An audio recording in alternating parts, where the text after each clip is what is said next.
ನೋಡಿ, ಟಿಪ್ಪರ್ ಮತ್ತು ಕ್ರಷರ್ ಲಾರಿಗಳಿಂದ ಎಷ್ಟು ಪರಿಸರ ಮಾಲಿನ್ಯ ಆಗುತ್ತೆ ಅಂದರೆ, ಸಿಟ್ಟಿಗೆದ್ದು ಟಿಪ್ಪರ್ ಲಾರಿಗಳನ್ನು ತಡೆದು ಗ್ರಾಮಸ್ಥರು ಆಕ್ರೋಶ ವ್ಯಕ್ತಪಡಿಸಿದ್ದಾರೆ. ಚಿಕ್ಕಬಳ್ಳಾಪುರ ತಾಲೂಕು ಆದೇಗಾರಹಳ್ಳಿ, ಚಿಕ್ಕಬಳ್ಳಾಪುರ ತಾಲೂಕಿನ ಆದೇಗಾರಹಳ್ಳಿ ಗ್ರಾಮಸ್ಥರು ಈ ರೀತಿ ಆಕ್ರೋಶ ಮಾಡಿದ್ದಾರೆ. ಗುಡಿಬಂಡೆ ಪೇರೆಸಂದ್ರ ಮಾರ್ಗದಲ್ಲಿ ರಸ್ತೆ ತಡೆ ನಡೆಸಿದ್ದಾರೆ. ಯಾಕೆ ಅಂದರೆ ಟಿಪ್ಪರ್ ಮತ್ತು ಕ್ರಷರ್ ಕ್ವಾರಿಗಳ ಧೂಳಿಗೆ ಬೇಸತ್ತು ಈ ರೀತಿ ಆಕ್ರೋಶ ಹೊರಹಾಕಿದ್ದಾರೆ. ಗ್ರಾಮದ ಮಧ್ಯೆ ಹಾದು ಹೋಗುವ ನೂರಾರು ಟಿಪ್ಪರ್ ಲಾರಿಗಳು ಅವ್ರ ಊರ ಮಧ್ಯದಲ್ಲೇ ಹೋಗುತ್ತಂತೆ. ಇಡೀ ಊರಿಗೂರೇ ಧೂಳಾಗ್ಬಿಡುತ್ತೆ. ಜೊತೆಗೆ ಆರೋಗ್ಯ ಸಮಸ್ಯೆಗಳು ಕಾಡುತ್ತೆ. ಟಿಪ್ಪರ್ಗಳಿಂದ ಸಾಲು ಸಾಲು ಸಮಸ್ಯೆಗಳ ಹಿನ್ನೆಲೆಯಲ್ಲಿ ಗ್ರಾಮಸ್ಥರು ಈ ರೀತಿ ಆಕ್ರೋಶ ವ್ಯಕ್ತಪಡಿಸಿದ್ದಾರೆ. ಸರ್, ಸುಮಾರು ಸಮಸ್ಯೆ ಬಂದರೂ ಎಲ್ಲ ಅಧಿಕಾರಿಗಳನ್ನೂ ಪ್ರತಿಯೊಬ್ಬರನ್ನು ಕೇಳಿಕೊಂಡ್ರು ಕೂಡ ನಮಗೆ ಒಂದು ಸಲಹೆ ಹೇಳ್ಬಿಟ್ಟು ನಮ್ಮನ್ನು ಸಾಲ್ವ್ ಮಾಡ್ತೀವಿ ಅಂತ ಹೇಳ್ಬಿಟ್ಟು ಹೊರತು ಸಾಲ್ವ್ ಮಾಡಿಕೊಡ್ಲಿಲ್ಲ. ಅದಕ್ಕೂ ಸಹ ಎಲ್ಲ ಊರಿನ ಗ್ರಾಮಸ್ಥರು ಈ ಬಾಧೆಯನ್ನು ತಡಿಲಾರದೆ ಊರೆಲ್ಲ ಗ್ರಾಮಸ್ಥರು ಸೇರಿಕೊಂಡು ನಾವು ಇವತ್ತು 9 ಗಂಟೆಯಿಂದ ರಸ್ತೆಯಲ್ಲಿ ಲಾರಿಗಳೆಲ್ಲ ನಿಲ್ಲಿಸಿ ನಾವು ಮೌನವಾಗಿ ಹೋರಾಟ ಮಾಡ್ತಾಯಿದ್ವಿ. ಅದಕ್ಕೆ ಪೊಲೀಸ್ ಇಲಾಖೆಯಿಂದ ಸಾಹೇಬರು ಬಂದುಬಿಟ್ಟು ನಿಮಗೆ ಒಂದು 3 ದಿವಸ ನಮ್ಮ ಕಾಲಾವಕಾಶ ಕೊಡ್ರಪ್ಪ, ನಾವು ಸಾಲ್ವ್ ಮಾಡ್ಕೊಳ್ತೀವಿ. ಸರ್ಕಾರ ಕೋಟ್ಯಾಂತರ ರೂಪಾಯಿ ದುಡ್ಡನ್ನು ಖರ್ಚು ಮಾಡಿ ಬಡವರಿಗೋಸ್ಕರ, ಅದರಲ್ಲೂ ಕಡು ಬಡವರಿಗೋಸ್ಕರ G+ ಅಂತಕ್ಕಂಥ ಮನೆಗಳನ್ನು ನಿರ್ಮಾಣ ಮಾಡ್ತಾ ಇದೆ. ಅಧಿಕಾರಿಗಳ ದಬ್ಬಾಳಿಕೆಗೆ ಬಡ ಕುಟುಂಬ ಬೀದಿಗೆ ಬಿದ್ದ ಘಟನೆ. ಹಾವೇರಿ ಜಿಲ್ಲೆ ಶಿಗ್ಗಾಂವಿ ಪುರಸಭೆಯ ಮುಖ್ಯ ಅಧಿಕಾರಿ ಮಲ್ಲೇಶ್ ದಬ್ಬಾಳಿಕೆಗೆ ಬಡ ಕುಟುಂಬ ಕಂಗಾಲಾಗಿದೆ. ಶಾಂತವ್ವ ಗಡ್ಡಿ ಎಂಬ ಬಡ ಮಹಿಳೆಯ ಕುಟುಂಬವನ್ನು ಮನೆಯಿಂದ ಹೊರಗಾಕಿಸಿದ್ದಾರೆ. ಶಿಗ್ಗಾಂವಿ ಪಟ್ಟಣದ ಗಂಜಿಗಟ್ಟಿ ರಸ್ತೆಯಲ್ಲಿರುವ G+1 ಮನೆಗಳನ್ನು ನಿರ್ಮಾಣ ಮಾಡಿದ್ದಾರೆ. ಮನೆ ನಂಬರ್ 94ರಲ್ಲಿ ವಾಸ ಇದ್ದ ಶಾಂತವ್ವ ಗಡ್ಡಿಯನ್ನು ಮದುವೆ ವಯಸ್ಸಿಗೆ ಬಂದ 2 ಹೆಣ್ಣುಮಕ್ಕಳು ಎಲ್ಲರನ್ನೂ ಹೊರಗಾಕಿದ್ದಾರೆ. ಏಕವಚನದಲ್ಲಿ ಆಕೆಯನ್ನು ಬೈದಿದ್ದಾರೆ. ಪೀಠೋಪಕರಣಗಳನ್ನು ಹೊರಗಾಕಿದ್ದಾರೆ. ದಯಾಮರಣಕ್ಕೆ ಅವಕಾಶ ಕೊಡಿ ಅಂತ ಈಗ ಶಾಂತವ್ವ ಗಡ್ಡಿ ಕುಟುಂಬ ರಾಷ್ಟ್ರಪತಿಗಳಿಗೆ ಪತ್ರ ಬರೆದಿದೆ.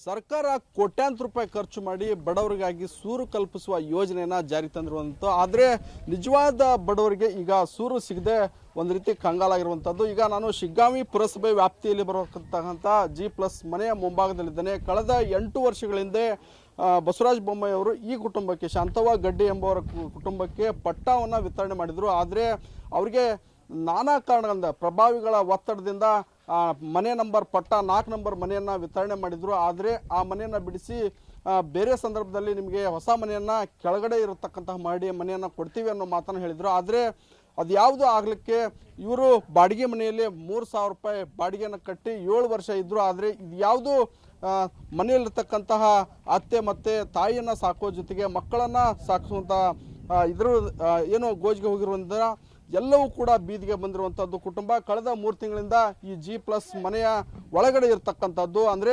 ಜನಪ್ರತಿನಿಧಿಗಳಿಗೆ ಹೇಳಿ ನನಗೆ ತುಂಬ ಬಡವ ಇರೋ ಕಾರಣಕ್ಕಾಗಿ ನಾನು ಈ ಮನೆಯಲ್ಲಿ ಇರ್ತೇನೆ, ಆದಷ್ಟು ಮತ್ತೆ ನೀವು ಹಸ್ತಾಂತರ ಮಾಡಿದ ನಂತರ ಬೇರೆ ಮನೆಗೆ ಹೋಗ್ತೇನೆ ಅನ್ನೋ ಕಾರಣಕ್ಕಾಗಿ ಹೇಳಿ ಈ ಮನೆಯಲ್ಲಿ ಇದ್ದರು. ಆದರೆ ಏಕಾಏಕಿ ಪುರಸಭೆಯ ಚೀಫ್ ಆಫೀಸರ್ ನಿನ್ನೆ ಬಂದು ದೌರ್ಜನ್ಯ ಮಾಡಿ ಹೊರಗಡೆ ಹಾಕಿರುವಂಥದ್ದು. ಅಂದರೆ ವಯಸ್ಸಿಗೆ ಬಂದ 2 ಮಕ್ಕಳಿದ್ದಾವೆ, ಅದು ವಯಸ್ಸಾದಂತಹ ವಯೋವೃದ್ಧರಾದಂತಹ ಅಜ್ಜಿಯರಿದ್ದಾರೆ, ಅವರನ್ನು ಕಟ್ಕೊಂಡು ಇರತಕ್ಕಂತಹ ಕುಟುಂಬ ಈಗ ಬೀದಿಗೆ ಬಂದಿರುವಂಥದ್ದು.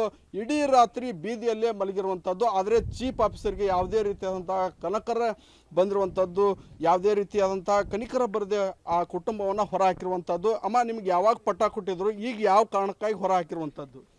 ನನಗೆ ಪಟ್ಟ ಈಗ ಒಂದು 7 ವರ್ಷದ ಹಿಂದೆ, ನಾನು ರೊಕ್ಕ ಕಟ್ಟಿಗ 12 ವರ್ಷ ಆತ್ರಿ. ನನಗೆ 7 ವರ್ಷದಿಂದ ಪಟ್ಟ ಕೊಟ್ಟಿದ್ರಿ. ನನಗೆ 8 ಮನೆ ಇರೋದ್ರಾಗ ತಳಗಿನ ಮನೆ ನನಗೆ ಬಂದಿತ್ತು ರೀ.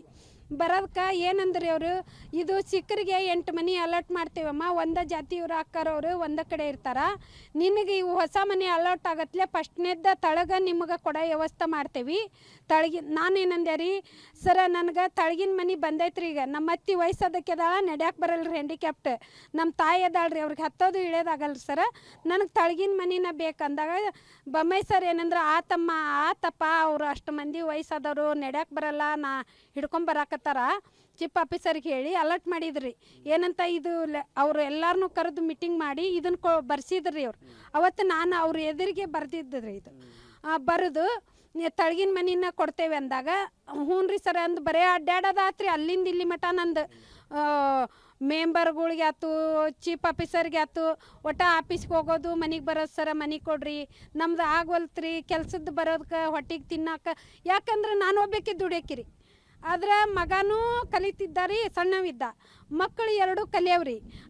ಈಗ ನಿನ್ನ ಏಕಾಏಕಿ ಬಂದು ಏನು ಮಾಡಿರುವಂಥದ್ದು ಏಕಾಕಿ ಬಂದ್ರಿ ಮಂದಿನ ಒಳಗೆ ಹೋಗ್ಸಿದ್ರಿ ಅವ್ರು ರೊಕ್ಕ ಕಟ್ಟಲಾರ್ದವ್ರು ಒಳಗೆ ಹೋಗ್ರಿ ನೀವು ರೊಕ್ಕ ಕಟ್ಟಿದವ್ರು ಒಳಗೆ ಹೋಗ್ರಿ ಅವ್ರನ್ನ ಅಂದ್ರೆ ಹೊರಗೆ ಹಾಕಕ್ಕೆ ಬರ್ತೈತಿ ಎಲ್ಲ ಮಂದಿನ ಎಬ್ಬಿಸಿ ಕಳಿಸಿ ಅಲ್ಲೆಲ್ಲ ಉಳ್ಕಿ ಮನ್ಯಾಗೆಲ್ಲ ಹಾಕಿಸಿ ಅವ್ರು ಏನೂ ತಂದಿದ್ದಿಲ್ರಿ ಸರ ಒಂದು ಚಾಪಿ ಒಂದು ಚದಾರ ಬಿಟ್ರೆ ಯಾರೂ ಒಂದು ಸಾಮಾನ ತಂದಿಲ್ಲ ನಾ 3 ತಿಂಗಳಿಂದ ಅದನ್ನೆಲ್ಲ ನಾನು ಹೊರಗೆ ಹಾಕ್ಬೇಕಾಗೈತೆ ಅವ್ರು ಅದಕ್ಕೋಸ್ಕರ ನನಗೆ ಅವ್ರನ್ನೆಲ್ಲ ಖಾಲಿ ಮಾಡಿಸ್ಕೊತ ಅವ್ರು ಖಾಲಿ ಮಾಡಂಗಿಲ್ಲ ಅಂತಮ್ಮ ನಿನ್ನ ಬಾಂಡೆ ಸಾಮಾನು ನೀನು ಹೊರಗೆ ಬಾ ಹೊರಗೆ ನಿನ್ಗೆ ಗೊತ್ತೈತೆ ನನಗೆ ಹೊರಗೆ ಬಾ ನೀನು ಹೊರಗಿಡ ಅಂದ್ರೆ ಸರ್.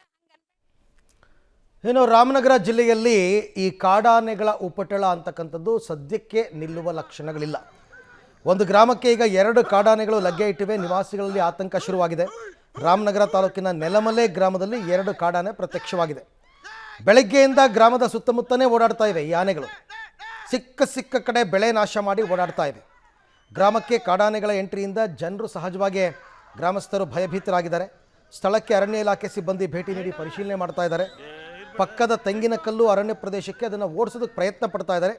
ಒಂದಲ್ಲ ಒಂದು ಕಡೆ ರಾಮನಗರ ಜಿಲ್ಲೆಯಲ್ಲಿ ಆನೆ ಉಪಟಳ ಜಾಸ್ತಿ ಆಗ್ತಾ ಇದೆ.